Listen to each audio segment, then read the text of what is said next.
नमस्ते, मी विश्वजित भरत पवार, जिल्हाध्यक्ष भारतीय जनता युवा मोर्चा कोल्हापूर महानगर. आज आमची भाजपा महायुतीची एक कार्यशाळा घेण्यात आली. 81 उमेदवार इथे उपस्थित होते. यामध्ये आम्ही आपल्या उमेदवारांचे आता आपले 4 उमेदवार एका वॉर्डमध्ये आहेत किंवा 5 आहेत. त्या सर्वांचा समन्वय साधण्यासाठी एक समन्वयच्या टाईपमध्ये आपण एक मीटिंग होती. या मीटिंगमध्ये आम्ही आमच्या जे वरिष्ठ नेते आहेत महायुतीचे, ते सर्वांनी आमच्या जे 81 उमेदवार आहेत ते सर्वांना मार्गदर्शन करून आपल्या या आता भविष्यातल्या कामगिरीबद्दल सर्व त्यांनी एक्सप्लेन केलेलं आहे व्यवस्थित पद्धतीने. आणि मला एवढं सांगायचं आहे की आता आपल्या महानगरपालिकेमध्ये भारतीय जनता पार्टी तसेच महायुतीचे 81 पैकी बहुमताने आपले सत्ता स्थापन होईल असा मला एक युवा म्हणून विश्वास आहे. आणि आमचे युवा मोर्चा भारतीय जनता युवा मोर्चा या महायुतीमध्ये एक चांगल्या ताकदीनं उतरत आहे.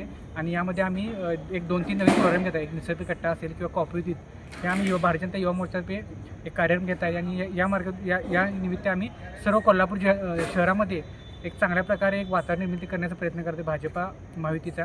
आणि आमचे सर्वचे सर्व उमेदवार ताकदीने निवडून येतील अशी मी अपेक्षा व्यक्त करतो. धन्यवाद. हे आहे गोकुळचं श्रीखंड, अगदी जिभेवर रेंगाळणार. जिभेवरच नाही तर मनावरही रेंगाळणार. गोकुळ श्रीखंड, मनावर रेंगाळणार.